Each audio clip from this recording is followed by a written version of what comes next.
15% কমিয়ে বাংলাদেশের ওপর যুক্তরাষ্ট্রের শুল্ক 20%। জানাবো চাঁদাবাজি ও মসজিদে রড আত্মসাতের অভিযোগে স্বেচ্ছাসেবক দল নেতা গ্রেপ্তার। জানাবো বিতর্ক পিছু ছাড়ছে না এনসিপির। এবং সর্বশেষ জানাবো মিথ্যা মামলা ও মব সন্ত্রাস অন্তর্বর্তী সরকারের আমলের সবচেয়ে দুর্ভাগ্যজনক ঘটনা বলছেন আইন উপদেষ্টা। শুনছিলেন সংবাদ শিরোনাম, এবারে বিস্তারিত। 15% কমিয়ে বাংলাদেশের ওপর যুক্তরাষ্ট্রের শুল্ক 20%।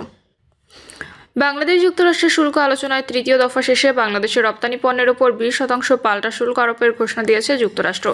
স্থানীয় সময় বৃহস্পতিবার হোয়াইট হাউস থেকে প্রেসিডেন্ট ডোনাল্ড ট্রাম্পের স্বাক্ষরিত এক নির্বাহী আদেশে ঘোষণা দেওয়া হয়।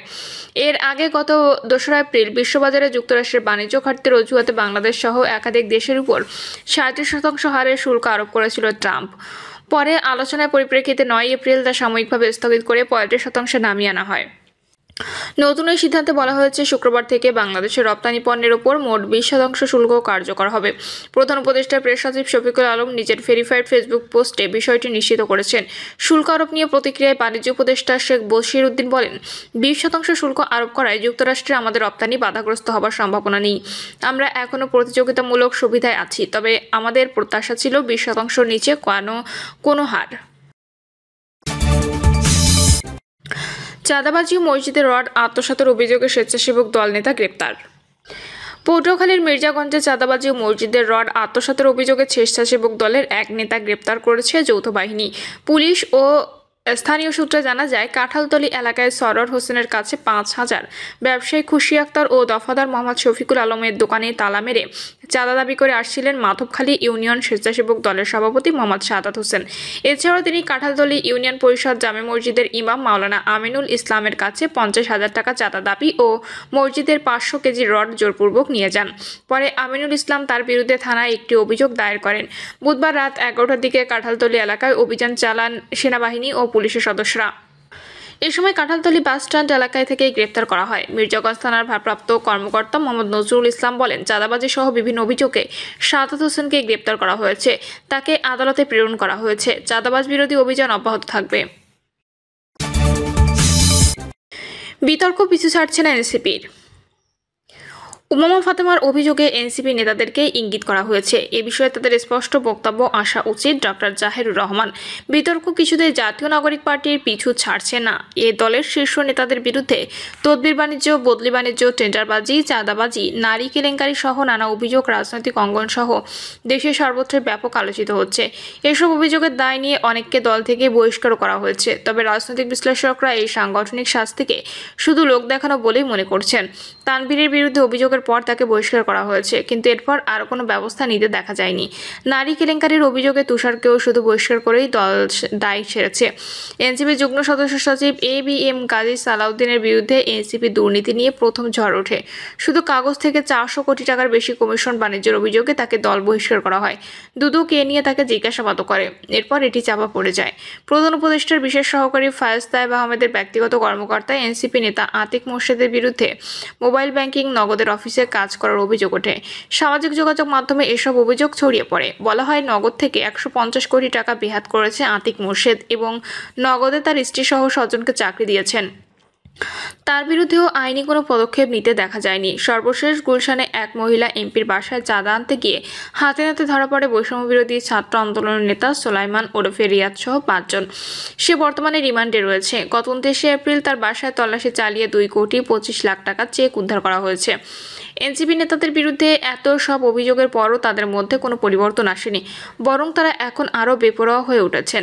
তাদের এই বেপরোয়া আচরণের ফলে দেশের বিভিন্ন স্থানে সংঘর্ষ, মারামারির ঘটনায় দেশের আইন শৃঙ্খলা পরিস্থিতির চরম অবনতি ঘটেছে। অনেকের অভিযোগ, এনসিপি কোনো মহলের ইন্ধনে আগামী জাতীয় সংসদ নির্বাচনকে পিছিয়ে দেওয়ার জন্য পরিকল্পিতভাবে এসব ঘটনা ঘটাচ্ছে।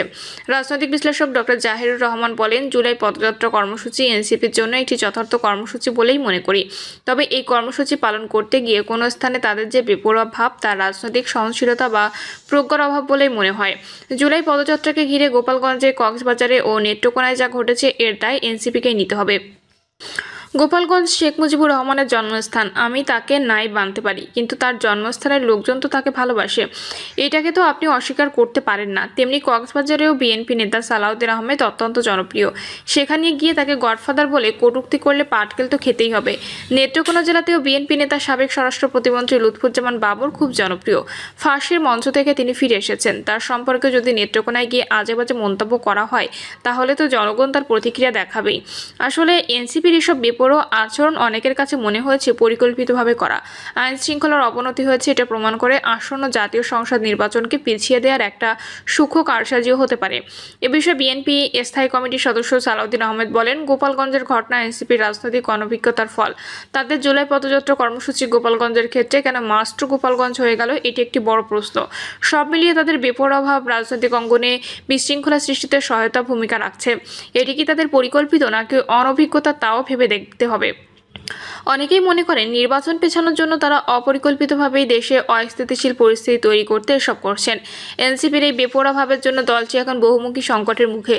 এই দলের নেতারা একে অন্যের বিরুদ্ধে নানান অভিযোগ এনে দল থেকে পদত্যাগ করছেন। ইতোপূর্বে এই দলের শীর্ষ নেতাদের বিরুদ্ধে তদবির বাণিজ্য, বদলি বাণিজ্য, টেন্ডারবাজি, চাঁদাবাজি, নারী কেলেঙ্কারি সহ বিস্তর অভিযোগ উঠেছে। এবার গুলশানে এক মহিলা এমপির বাসায় চাঁদা আনতে গিয়ে বৈষম্য বিরোধী ছাত্র আন্দোলনের 5 জন হাতে নাতে ধরা পড়ার পর এ নিয়ে আরো ভয়ঙ্কর কথা বললেন তাদের দলের সাবেক নেত্রী উমামা ফাতেমা। এই দলের বিরুদ্ধে জুলাই বিপ্লবকে মানি মেকিং মেশিনে পরিণত করা হয়েছে এমন অভিযোগ করেছেন বৈষম্য বিরোধী ছাত্র আন্দোলনের অন্যতম সমন্বয়ক উমামা ফাতেমা। গত 27 জুলাই ফেসবুক লাইভে উমামা বলেন, ন্যূনতম আত্মসম্মান আছে এমন কেউ এই প্ল্যাটফর্মে টিকতে পারবে না। এই প্ল্যাটফর্মের সঙ্গে থাকাটা আমার জীবনের একটা ট্র্যাজিক ঘটনা ছিল। যে মানুষগুলো জুলাইয়ের মধ্য দিয়ে হেঁটে গেছে, আন্দোলনের সম্মুখ সারিতে ছিল, তারা যখন খুবই সস্তা কাজ করেন সেটা আসলে নেওয়া যায় না।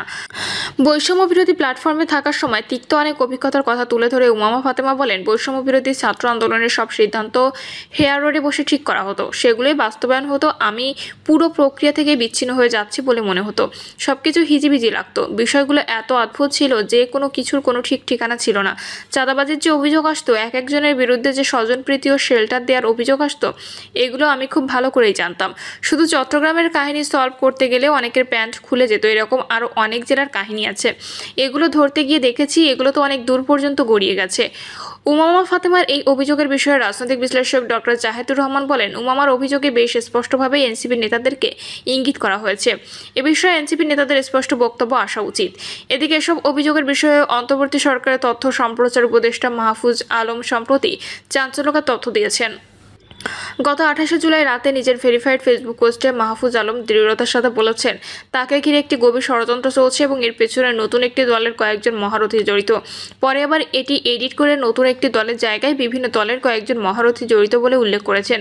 ফেসবুক পোস্টে মাহফুজ আলম দৃঢ়তার সঙ্গে ঘোষণা দিয়েছেন, এসব ষড়যন্ত্রই শেষ পর্যন্ত জনসমক্ষে আসবে।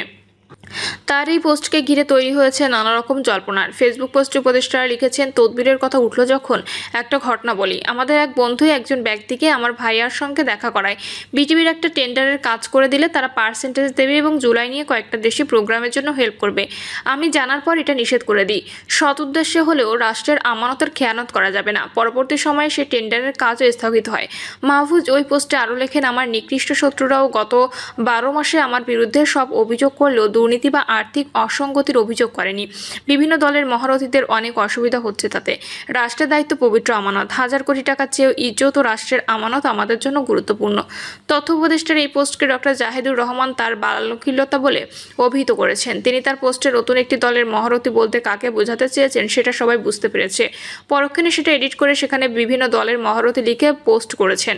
সরকারের উপদেষ্টা হয়ে তিনি যদি অভিযোগ করেন যে অনেকে কোটি কোটি টাকা অবৈধভাবে নিচ্ছেন, কিন্তু তিনি নিচ্ছেন না, তিনি একমাত্র সৎ, এটা বলতে এনসিপি নেতাদের দুর্নীতিকে তিনি কিভাবে স্বীকার করে নিলেন? তাহলে আমরা এটাকে বালখিল্য ছাড়া আর কি বলবো? তিনি যদি জানেন তাহলে তাদের বিরুদ্ধে ব্যবস্থা নিচ্ছেন না কেন? এ প্রশ্ন রাখেন ডক্টর জাহেদ। অন্যদিকে উপদেষ্টা আসিফ মাহমুদ সজীব ভুঁইয়ার বিরুদ্ধে দুর্নীতির অভিযোগ তো আরও পুরানো। দুর্নীতি দায়ে তার পিএসকে বরখাস্ত করলেও এ বিষয়ে তার বিরুদ্ধে কোনো আইনগত ব্যবস্থা নেওয়া হয়নি। এছাড়া বিষয়ে উপদেষ্টা আসিফকেও কোনো জিজ্ঞাসাবাদ করা হয়নি। কুমিল্লাতে আসিফের বাবা নানান অনিয়ম দুর্নীতি করেছেন এরকম খবরও মিডিয়াতে প্রচার হচ্ছে, কিন্তু এসবের বিষয়ে সরকারকে কোনো ব্যবস্থা নিতে দেখছি না। এসব কারণে জনমনে স্বাভাবিকভাবে প্রশ্ন জাগে যে তাহলে সরকার কি তাদেরকে প্রচ্ছন্নভাবে সহায়তা করছে? এ বিষয়ে জাতীয় নাগরিক পার্টির উত্তরাঞ্চলের মুখ্য সংগঠক সার্জিস আলম টাঙ্গাইলের পথসভায় বলেন, চাঁদাবাজির কোনো দলীয় পরিচয় নেই, চাঁদাবাজি তার পরিচয়। ২৪ বিপ্লবের পর আমরা আর চাঁদাবাজি দেখতে চাই না। কোনো ধরনের দলীয় বা ব্যক্তিগত অন্য কোনো প্রভাবের প্রোটেকশন দিয়ে এই দেশে চাঁদাবাজদের রক্ষা করা যাবে না। কেউ যদি চাঁদাবাজদের প্রোটেকশন দেওয়ার চেষ্টা করে তাহলে সেই চাঁদার ভাগিদার হিসেবে বিবেচিত হবে, আর কেউ চাঁদাবাজের পক্ষ নিলে তার বিরুদ্ধে যুদ্ধ ঘোষণা হবে। প্রিয় দর্শক, এই ছিল এখনকার সর্বশেষ সংবাদ। আপডেট সব সংবাদ পেতে চ্যানেলটি সাবস্ক্রাইব করে বেল আইকনটি ক্লিক করে রাখুন।